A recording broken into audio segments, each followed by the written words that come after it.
Just a quick little update on the Isuga, guys. I've ran a couple sets of packs through it, just getting used to it.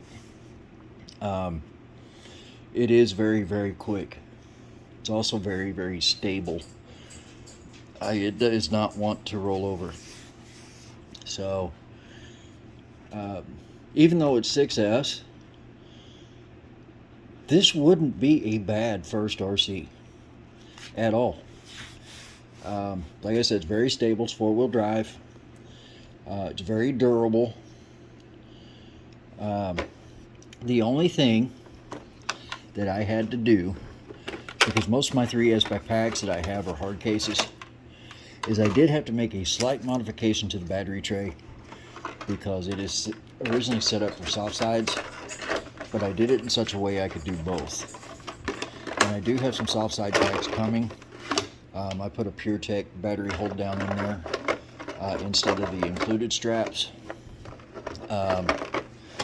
just to make that a little bit easier switching back and forth. The other thing that is really cool about this is that it comes with 185 amp ESC. It is an 8S capable ESC. That's more amp rating than an MMX 8S. The motor is 6S capable. It's a 2050 kV, not a 2000, a 2050. But like I said in the unboxing video, you've got room in that chassis to put a bigger motor in. And so you could put a 4070 in there really easy. From TP Power, you could put a 1520 from Castle. The motor mount is super nice. 2 screws to slip in and out. You take them all the way out and can remove the motor altogether. The other thing, out of the box, the pinion, the gear mesh was a little tight. That's the only thing I found wrong from the factory, was that the gear mesh was too tight. And I noticed it right away. They literally had the motor hard against the spur. So back that off a little bit. Again, pretty simple. It is a big deal to get that right. So if you get one of these, make sure you check it. Otherwise, you're going to be replacing a pinion or a spur your first day, and you don't want to do that. So make sure you check your mesh. Took the wheels off and really kind of looked at things. It is literally spit and image as far as the knuckles and rear carriers. They could be an Arrma. It could be an Arrma Limitless. You take the body off and everything.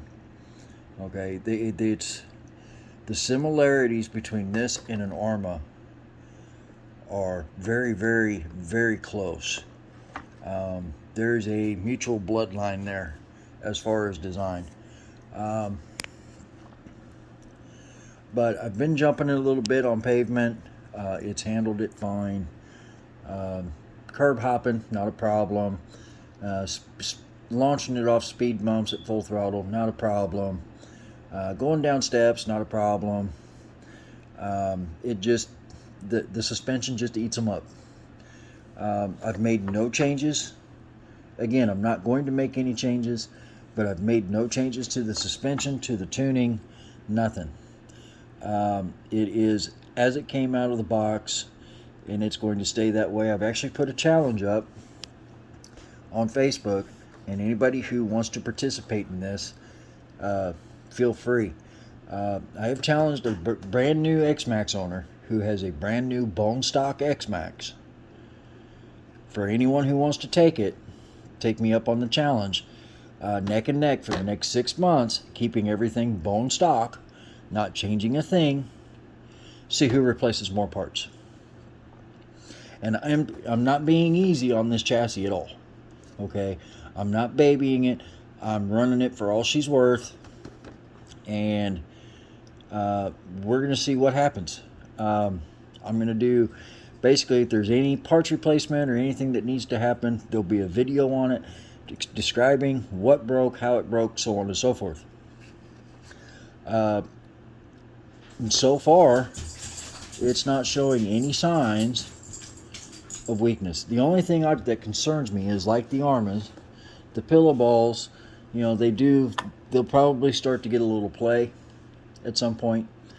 And I'm actually curious if Arrma pillow balls would work in this, because if Arrma pillow balls would work, that means aftermarket pillow balls would work.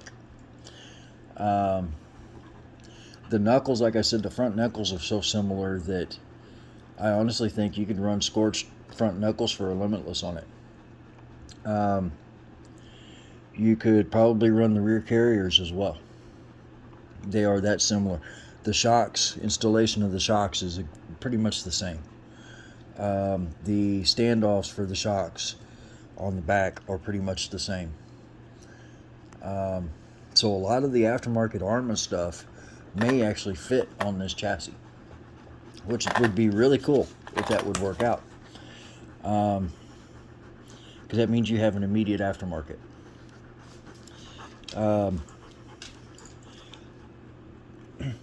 But so far, you know, again, I'm only 2 sets of packs in. She has showed absolutely no signs of weakness. And if you look at the bottom of the chassis, especially right there on the skid, she's getting some scars. Okay, you know, you got some paint rubbed off of screws and a few scrapes. So, like I said, I'm not being easy on it. I'm beating on it, and it's just taking it. So, again, we will take it to the skate park Sunday. I'm charging packs again. I done run them out. And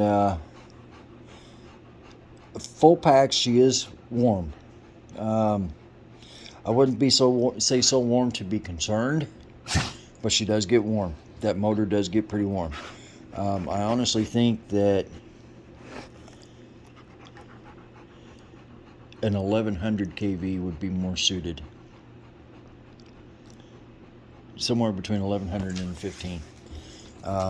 It likes the torque of the 2050 that it has in it. It's a high torque wind, apparently. At least that's what it says on it.